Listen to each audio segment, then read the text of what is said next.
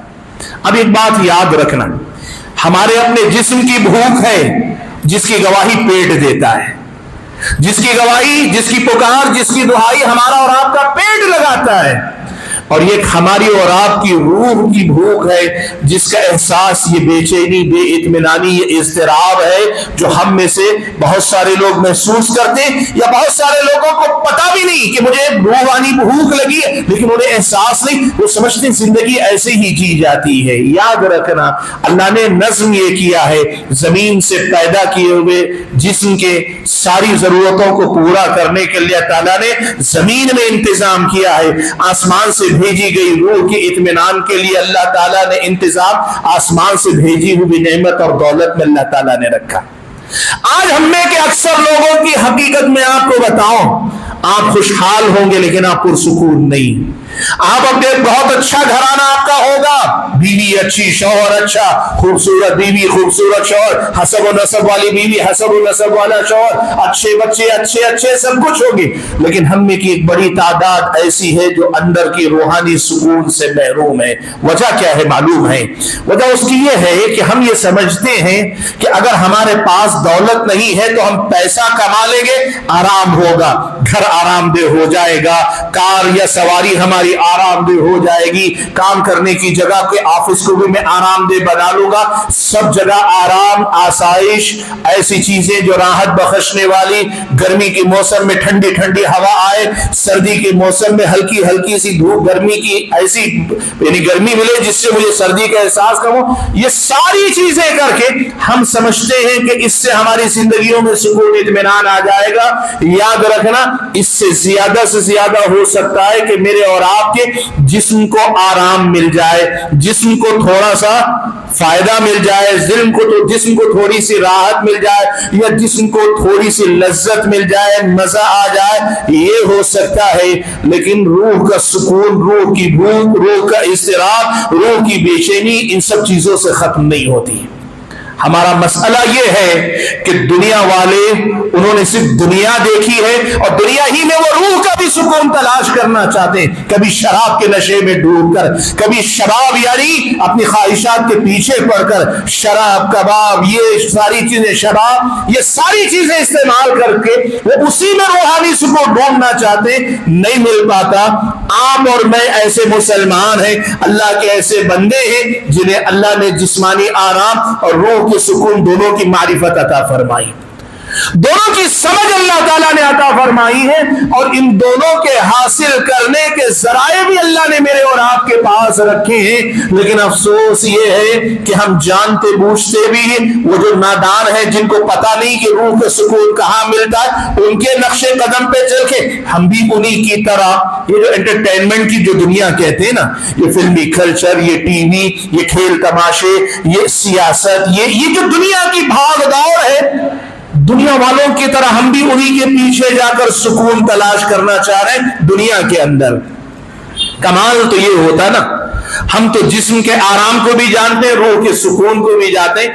دنیا والوں کے سامنے ایسے کھڑے ہوتے کہ دنیا والوں آؤ ہم تمہیں بتائیں, جسم کا آرام الگ ہے جو ہو سکتا ہے ہم سے زیادہ تمہارے پاس ہوگا, لیکن روح کا سکون ایک الگ ہے جو دنیا میں کسی کے پاس نہیں, یہ صرف ہمارے پاس ملتا ہے, یہ صرف ہم تمہیں دے سکتے ہیں, اس کی طرف رہنمائی ہم صرف کرتے ہیں.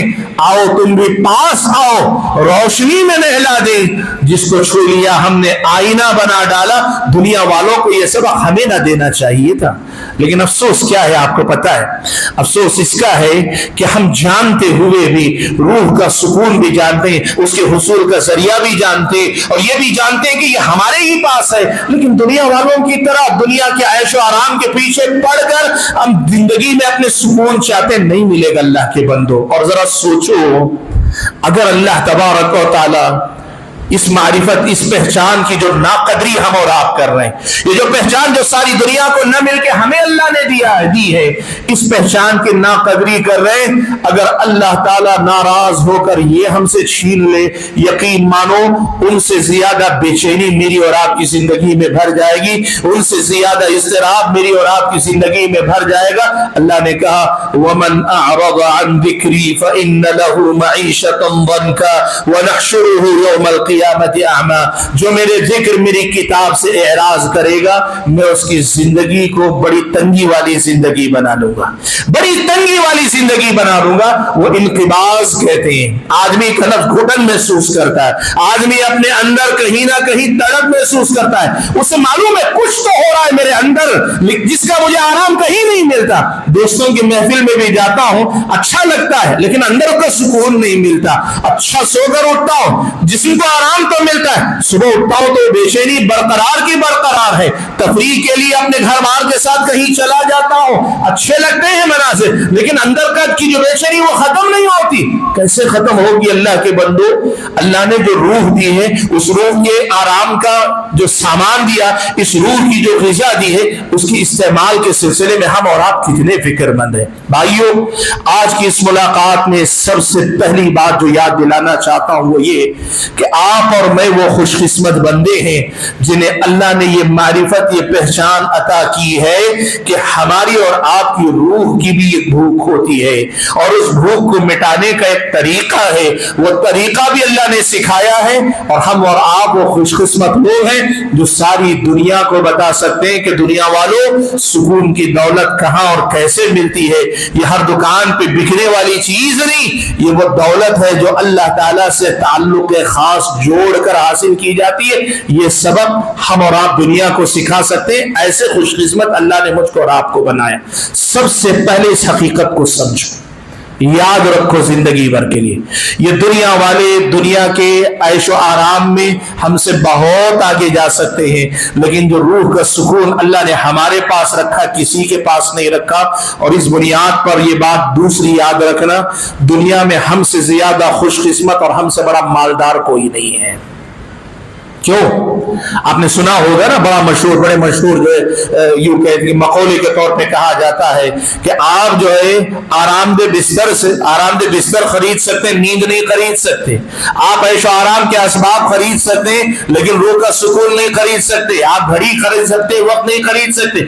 اسی لیے بھائیوں ایک مسئلہ یاد رکھنا، روح کے سکون کا جو باب ہے یہ آپ کو اللہ نے دیا ہے تو اس کی قدر کرو، اس کی قدر کرو، سب سے پہلے اس کی پہچان اللہ نے دی ہے تو اس کی قدر کرنے کی کوشش کرو۔ اور دوسری اہم بات جو آپ کے سامنے کہنا چاہوں گا، قرآن میں اللہ تعالیٰ نے یہ بتایا ہے کہ یہ سکون ہمیں کہاں اور کیسے ملے گا۔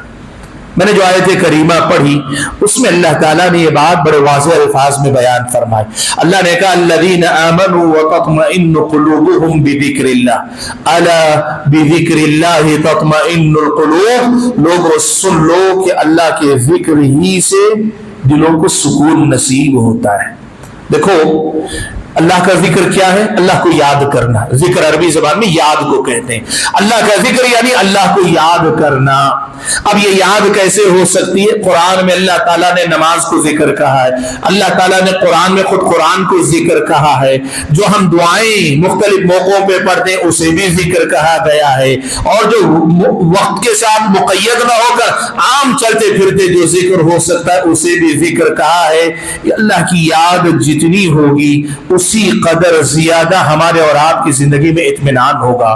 میں اکثر ایک مثال دیتا ہوں اور آج وہ مثال آپ کے سامنے دوں گا۔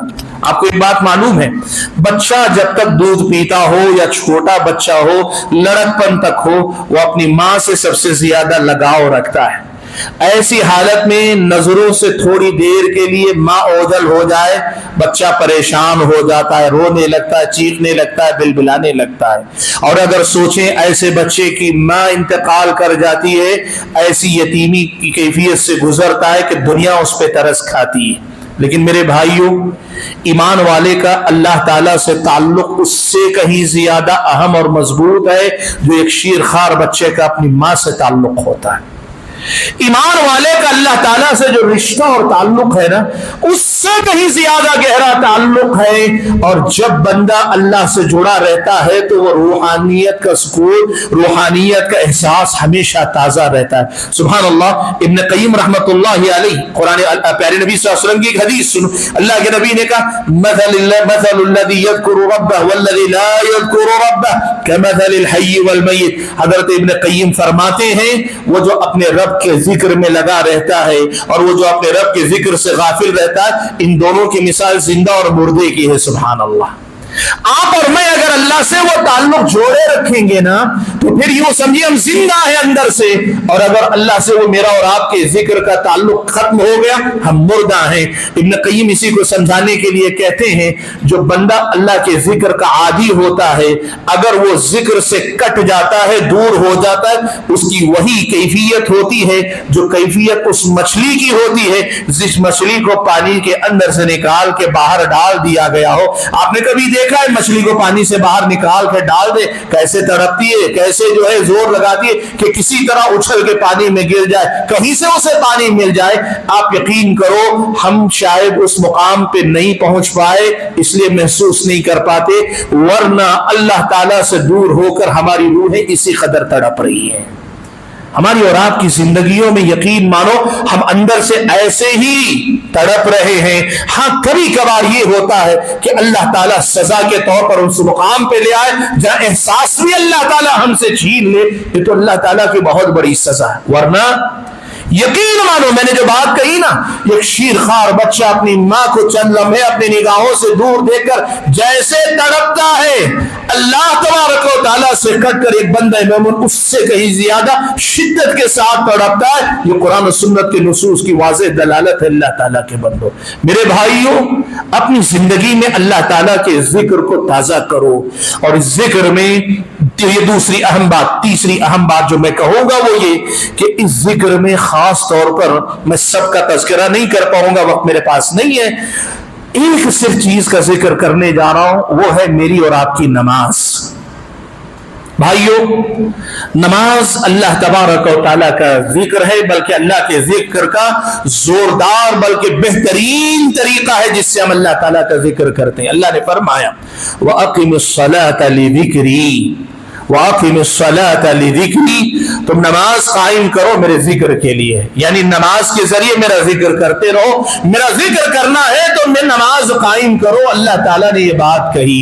سادہ الفاظ میں اگر میں کہوں تو یوں کہیے کہ ذکر، یہ نماز اللہ تبارک و تعالیٰ کے ذکر کی ایک شکل ہے۔ میں آپ سے ایک سوال پوچھتا ہوں، ہم اور آپ سب الحمدللہ نماز پڑھتے ہیں نا؟ الحمدللہ سبھی پڑھتے ہیں نماز۔ سوال یہ ہے کہ اس نماز کے پڑھنے کے بعد کیا ہمارے دلوں میں سکون و اطمینان کا وہ احساس پیدا ہو رہا ہے؟ آپ اپنے آپ سے جواب دیجئے، مجھے جواب نہیں چاہیے، آپ کا جواب میں سننا نہیں چاہتا، لیکن میں یہ ضرور چاہتا ہوں کہ آپ اپنے نفس کو بتائیے کہ کیا واقعی نماز پڑھ کر آپ اس سکون کی کیفیت کو محسوس کرتے؟ مثال کے طور پر نماز مغرب سے پہلے ایک کیفیت تھی، آئے جماعت کے ساتھ کھڑے ہوئے، آپ نے نماز پڑھی اور نماز پڑھ کر فارغ ہو کر آپ بیٹھے، تو کیا آپ کو ویسی ہی کیفیت محسوس ہوئی جیسے بھوکا آدمی شدت کی حالت، بھوک شدید لگی ہو تو محسوس کرتا ہے، کھانا کھا لینے کے بعد ایک دم آسودہ مست اپنے آپ کو محسوس کرتا ہے؟ کیا ایسے ہی روحانی سکون کا نماز کے بعد آپ کو تجربہ ہوا؟ یہ آپ کو اپنے آپ سے پوچھنا چاہیے۔ اگر ہوا ہے آپ بڑے مبارک آدمی ہیں۔ اگر یہ احساس آپ کو ہوا ہے، بہت اعلیٰ درجے کا نہ ہو لیکن تھوڑا بھی آپ محسوس کرتے ہیں، نماز پڑھ کے تھوڑا بھی سکون و اطمینان آپ کو نصیب ہو رہا ہے، شکر منائیے کہ اللہ تعالیٰ نے آپ کو یہ احساس دیا ہے۔ اور اگر محسوس نہیں ہوا، نماز تو پڑھی لیکن زیادہ کوئی فرق محسوس نہیں ہوا، بلکہ محسوس ہی نہیں ہوا، جیسے نماز سے پہلے تھے نماز کے بعد بھی وہی کیفیت ہے، تو میرے بھائیوں یہاں رک کر ہمیں ایک سوال کرنا پڑے گا۔ اللہ نے تو کہا الا بذکر اللہ تطمئن القلوب، سنو اللہ کے ذکر سے دلوں کو اطمینان نصیب ہوتا ہے۔ اور اللہ تعالیٰ نے کہا واقم الصلاۃ لذکری، نماز کو میرے ذکر کے لیے قائم کرو، تو میں نے ذکر کیا ہے تو پھر مجھے سکون کیوں نہیں مل رہا ہے، مجھے اس اطمینان کا احساس کیوں نہیں ہو رہا ہے؟ یہ سوال ہمیں اپنے آپ سے پوچھنا پڑے گا۔ اور میں نے جیسے کہا، آپ میں سے اگر کچھ خوش قسمت بھائی، کچھ خوش قسمت بہنیں ایسی ہیں جن کو نماز کے بعد، نماز کے دوران ایسے سکون کا تجربہ ہوتا ہے، میں ان کو مبارکباد دیتا ہوں اور کہتا ہوں کہ جمے رہیے، لگے رہیے، یا ایھا الذین آمنوا اصبروا وصابروا ورابطوا، لگے رہو، اس سے بڑی سعادت کچھ نہیں۔ لیکن اگر ہم میں کی اکثریت یہ کہتی ہے کہ محسوس نہیں ہوتا ہے، کچھ خاص فرق دکھائی نہیں دیتا ہے، تو پھر ہمیں کچھ باتوں کی طرف توجہ دینی پڑے گی۔ سوال یہ ہے کہ میری اور آپ کی نماز، مجھ کو اور آپ کو سکون دینے والی نماز کب ہو پائے گی؟ کب ہو پائے گی؟ بھائیوں، جب نماز کو ہم نماز کے طریقے سے پڑھیں، نماز کو اس کے ظاہری حسن کے ساتھ، اس کے باطنی حسن کے ساتھ پڑھیں، نماز کو ظاہری طور پہ سنوارنے کے ساتھ اس کو باطنی طور پر بھی ویسے سنوارنے کی کوشش کریں، تب جا کر یہ نماز، ایک ایک نماز اللہ تعالیٰ کا ایک ایک تحفہ نظر آئے گی، ایک ایک نماز اللہ کی بہت بڑی دولت اور نعمت نظر آئے گی۔ بڑی تیزی سے دو چار اہم باتیں بتاتا ہوں کیسے ہم اپنی نمازوں کو بدل سکتے ہیں۔ سب سے پہلی بات جو آپ کے سامنے میں ذکر کرنا چاہوں گا وہ یہ بات میں بتا دوں، یہ میری طرف سے نہیں، ہمارے اپنے ایک ساتھی عالم دین سے میں نے کبھی سنی تھی، اور مناسب ہی ہوتا ہے کہ جب آپ کسی عالم سے مستفید ہو تو سنا دے کہ آپ نے وہاں سے، انہوں نے ایک بات بڑی پتے کی کہی، یہ بات خود میری اپنی تربیت کے لیے بڑی اہم ثابت ہوئی۔ انہوں نے ایک مرتبہ بڑی پیاری بات کہی، وہ کہتے ہیں جن لوگوں کو نماز پڑھتے ہوئے، جن لوگوں کو نماز پڑھ کے سکون نہیں ملتا، نماز پڑھی ہے لیکن نماز پڑھ کے جن کو سکون نہیں ملتا، ان کو چاہیے کہ نماز ذرا سکون سے پڑھے۔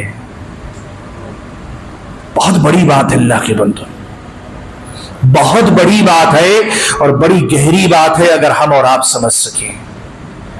اللہ کے نبی نے حدیث میں کہا نقرۃ الغراب، طبرانی کی روایت میں، نماز نہیں کوے کی ٹھونگ ہے، ٹھونگ مارنا ہے۔ ہماری نمازیں جب ایسی بے اطمینانی کے ساتھ پڑھی جائیں گی تو اس نماز سے اطمینان کی دولت ہم کیسے کما پائیں گے اللہ تعالیٰ کے بندو؟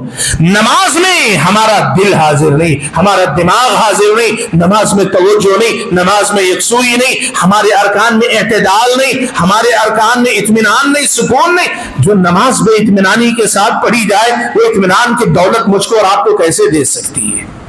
میرے بھائیوں، زندگی میں آپ کا کاروبار اہم ہوگا، زندگی میں آپ کی بیوی بچے بڑے اہم ہوں گے، ان کو وقت دینا بڑا اہم ہوگا، زندگی میں آپ کی نوکری بڑی اہم ہوگی، لیکن سکون کی اس دولت کے کمانے سے بڑھ کر کوئی کمائی نہیں، یاد رکھو۔ اور اگر یہ دولت سب سے بڑی دولت ہے اس دنیا کے اندر، تو پھر اس دولت کے کمانے کے لیے آپ کو نماز اتنی ہی سکون اور اطمینان سے پڑھنی چاہیے۔ اور میں صرف نماز سکون و اطمینان سے پڑھنے کی بات نہیں کروں، پیارے نبی صلی اللہ علیہ وسلم کی احادیث دیکھو، اللہ کے نبی صلی اللہ علیہ وسلم نے تربیت کی۔ آپ نے سنا ہوگا واقعہ، اللہ کے نبی مجلس میں بیٹھے ہوئے ہیں، ایک صحابی آئے، نماز پڑھی، نماز سے فارغ ہو کر اللہ کے نبی کے پاس آئے اور آ کر سلام کیا۔ اللہ کے نبی نے کہا ارجع فصلی فإنک لم تصلی، جاؤ جا کر نماز پڑھو، تم نے نماز ہی نہیں پڑھی۔ وہ گئے نماز پڑھ کر آئے، نبی علیہ السلام نے دوبارہ کہا جاؤ جا کے نماز پڑھو، تم نے نماز ہی نہیں پڑھی۔ ایک سے دو مرتبہ جب وہ گئے تو واپس آ کر آخر میں انہوں نے کہا اللہ کے نبی، میں اپنی طرف سے جتنی اچھی نماز پڑھ سکتا تھا وہ پڑھ چکا ہوں، اس سے اچھی نماز میں نہیں پڑھ سکتا، آپ مجھے نماز سکھا دیجئے۔ اللہ کے نبی نے کیا سکھایا ان کو؟ ارکان سارے وہی تھے، تکبیر تحریمہ سے سلام پھیرنے تک وہی ارکان بتائے جو وہ پڑھ کر آئے تھے، لیکن زیادہ اللہ کے نبی نے کوئی بات اگر نہیں بتائی تو وہ ایک تھی کہ رکوع کرو تو اطمینان سے رکوع کرو، سجدہ کرو تو اطمینان سے سجدہ کرو۔ اللہ کے نبی نے صحابی کی یہ تربیت فرمائی۔ میرے بھائیوں، آج بڑا مسئلہ یہ ہے، نمازیں ہم پڑھتے ہیں سکون بھی نہیں آتا، نمازیں ہم پڑھتے ہیں ہماری نمازیں ہمیں برائیوں سے نہیں روک پاتی، نمازیں ہم پڑھتے ہیں بے حیائی سے نمازیں ہمیں دور نہیں کر پاتی۔ کیوں؟ نماز کو ہم نے مردہ کیا ہوا ہے، تو وہ نماز ہمیں زندگی کیسے دے سکتی؟ اللہ کے بندو، جس نماز کو ہم نے اندر سے اس قدر مردہ کر دیا ہے، وہ ہمیں اندرونی زندگی سکون و اطمینان کہاں سے اور کیسے دے پائے گی؟ اپنی نمازوں کو زندہ کرو اللہ کے بندو، نمازوں کو زندہ کرو۔ اور یہی نہیں، ایک بات اور بتا دوں، اللہ کے نبی اسلامی شریعت میں آپ جانتے ہیں پنج وقتہ نمازوں میں نماز سے پہلے اور نماز سے بعد اللہ تعالیٰ نے سنتیں رکھی ہیں، سب میں نہیں، فجر بعد نہیں ہے سنت، لیکن میں آپ کو بتا رہا ہوں کہ نماز سے پہلے اور نماز سے کے بعد سنتیں رکھی ہیں۔ ان کے بھی بڑے فائدے ہیں، لیکن ان کے فائدوں میں سے ایک فائدے پہ میں صرف بات کر رہا ہوں، اور وہ فائدہ کیا ہے معلوم؟ جو آدمی سنتوں کی پابندی کرتا ہے نا، وہ آدمی اپنے فرائض کی حفاظت کر لے جاتا ہے۔ کیسے؟ میں بتاتا ہوں آپ کو، آپ تجربہ کیجئے، یہ میرا تجربہ ہے، آپ کا بھی ہوگا۔ جس دن ہم دوڑتے ہوئے آتے ہیں تکبیر تحریمہ بھی پا لیتے ہیں، دیر سے نہیں آ رہے، تکبیر تحریمہ پا لے رہے، آئے تیزی سے آ کر تکبیر تحریمہ پالی اور سلام پھرنے کے فوری بعد کام پہ جانے کا ہمارا ارادہ ہوتا ہے۔ کیا یہ سچ نہیں ہے کہ ابتدائی 2 رکعتوں میں جھک تو رہے ہیں، اٹھ تو رہے ہیں، لیکن دماغ ابھی اسی کام میں لگا ہوا ہے، جس کام سے، جس ماحول سے، جس چیز سے کٹ کر آئے، دماغ ابھی وہاں پھنسا ہوا ہے، اور ابھی نماز ختم ہوتی نہیں، آخری رکعت یا آخری 2 رکعت میں، اس نماز کے بعد ہمیں جانا ہے، کہاں جانا ہے، کیا کرنا ہے، شیطان یہ خیالات میرے اور آپ کے دماغ میں ڈالتا ہے۔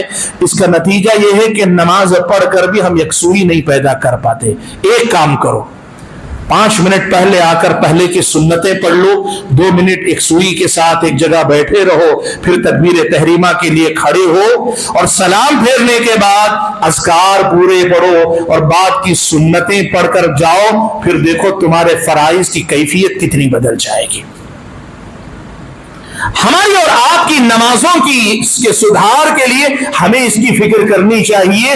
یقین مانو اللہ کے بندو، سب سے پہلی بنیاد یہ ہے کہ اپنی نمازوں کو سدھارنے کی کوشش کرو کہ یہ نمازیں سدھرتی ہیں تو روح کی غذا بنتی ہے، یہ نمازیں سدھرتی ہیں ہماری روحانی طاقت بنتی ہے، یہ نمازیں سدھرتی ہیں اندر سے ہمارے ایمان کو اتنا طاقتور کرتی ہیں کہ ہم ساری دنیا سے لڑ جائیں، اپنے نفس سے لڑ جائیں۔ بہت سارے لوگ ہیں دشمن سے لڑ جائیں گے، اپنے نفس سے ہار جائیں گے، ہم سب کا معاملہ ہے۔ وجہ کیا ہے؟ ہم ہٹے کٹے ضرور ہیں، لیکن اندر سے ہمارا ایمان بڑا پھسپھسا ہے۔ جس دن اپنی نمازیں ہمارے اندر سے ایمان کو طاقت بخشیں گی نا، دنیا سے لڑنے سے پہلے ہم اپنے نفس سے لڑ کر اپنے نفس کو گرا لیں گے۔ سعدی نے کہا تھا، کیا کہا تھا؟ نہنگ